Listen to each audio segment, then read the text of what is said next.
Patawag ako kay Jacob. Jacob. Jacob, good morning. Hi, Charles. All right.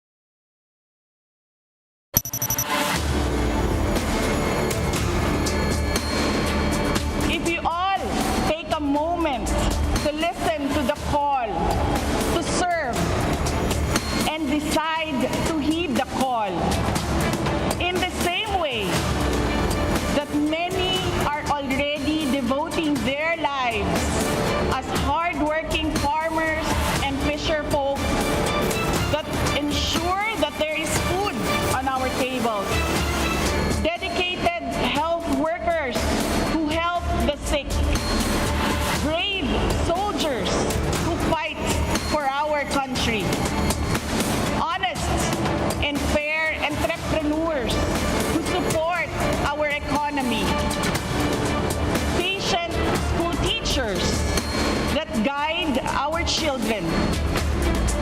I believe the country will be heading towards a future of hope, security, strength, stability, and progress. Magkasama sana tayong bumangon bawat araw, kasabay ang nag-aalab na pangako sa ating mga puso na mahal natin at patuloy nating mamahalin ang Pilipinas hanggang tayo ay nabubuhay. Let us show our love for our country by taking care of our families and communities despite the unending challenges that come their way. Ako po, si Inday Sara, a proud Davaoeña. Very proud. A proud Mindanaon. Hindi ako ang pinakamagaling o pinakamatalinong tao sa Pilipinas at sa mundo. Ngunit walang makakatalo sa tibay ng puso ko bilang isang Pilipino. Mabuhay ang Pilipinas!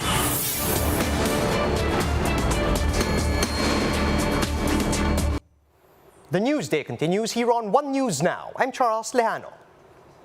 Following her oath-taking on Sunday, Vice President-elect Sara Duterte stayed in Davao City to attend today's flag ceremony and to bid goodbye to her colleagues in the local government.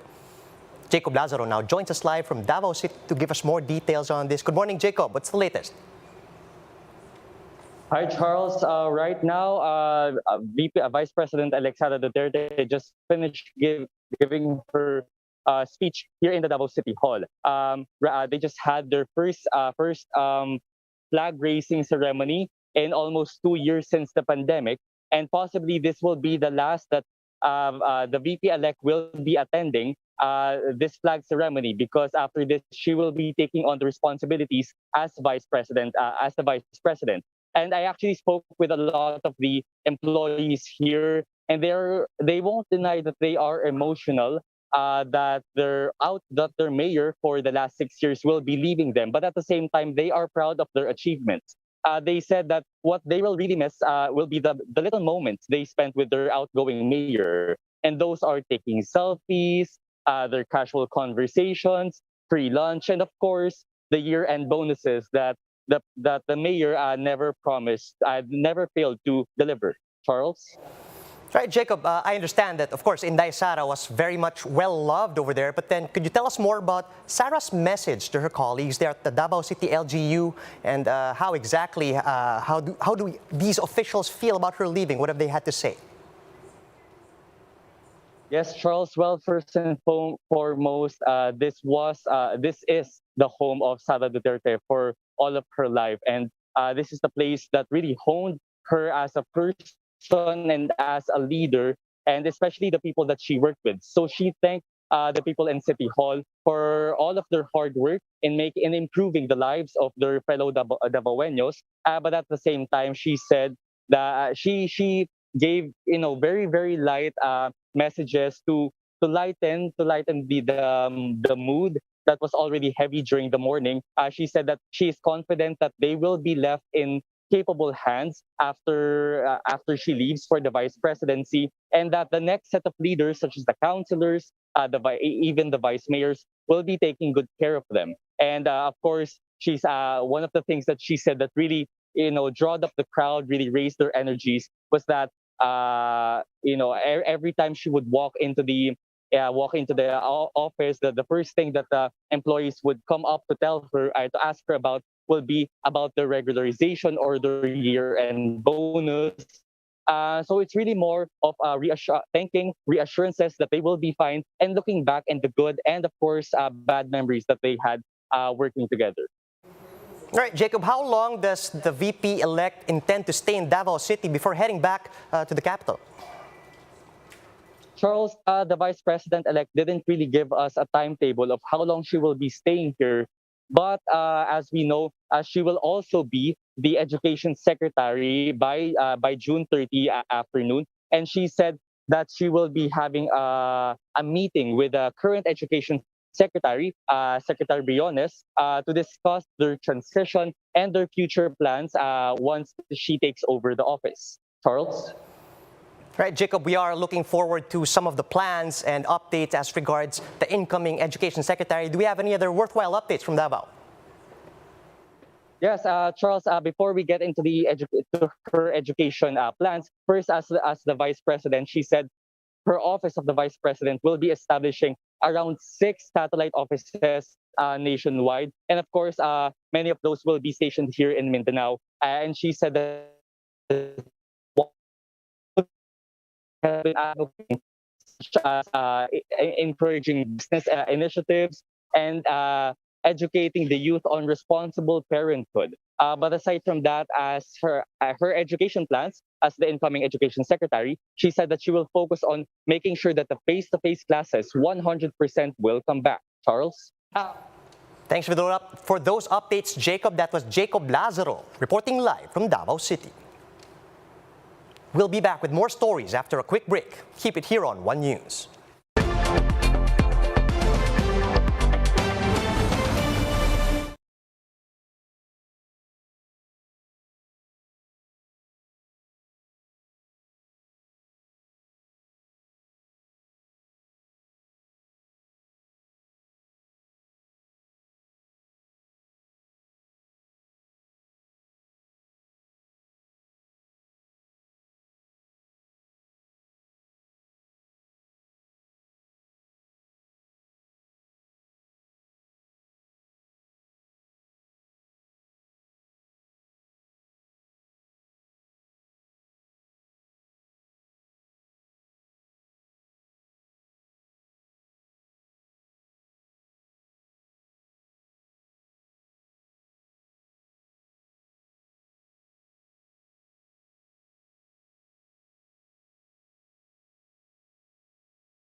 You're still watching One News Now. I'm Charles Lejano. The Filipino lawyer who was shot by assailants in Philadelphia on Sunday has passed away. Unknown assailants fired at 35-year-old John Albert or Jal Lelo while he and his mother were riding an Uber to the airport after visiting some relatives in the U.S. The assailants fired 6 shots, one of which hit the Filipino lawyer in the head. His mother, meanwhile, sustained minor injuries from glass fragments. Lelo was immediately brought to a local hospital and was in critical condition as he was put on life support, but died around 6 hours later. Authorities in Philadelphia are now conducting an investigation into the random shooting.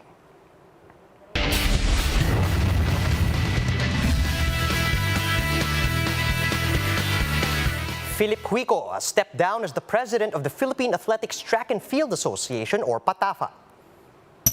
Juico announced his resignation during PATAFA's board meeting over the weekend. Juico explained that he is quitting so that he can focus more on his family, business, and community advocacies. He will be replaced by businessman, sportsman, and former executive vice president and chairman Terry Capistrano until November of 2024. But Juico will remain on the PATAFA board as chairman emeritus. And those are the top stories at this hour. Join us later at 11 a.m. as we continue to monitor the day's biggest stories. You can also catch One News on Signal Play. Register for a free account at www.signalplay.com so you can stream One News live anytime and anywhere. I'm Charles Lejano. Mask on, wash hands, and stay safe, Philippines. We're One News.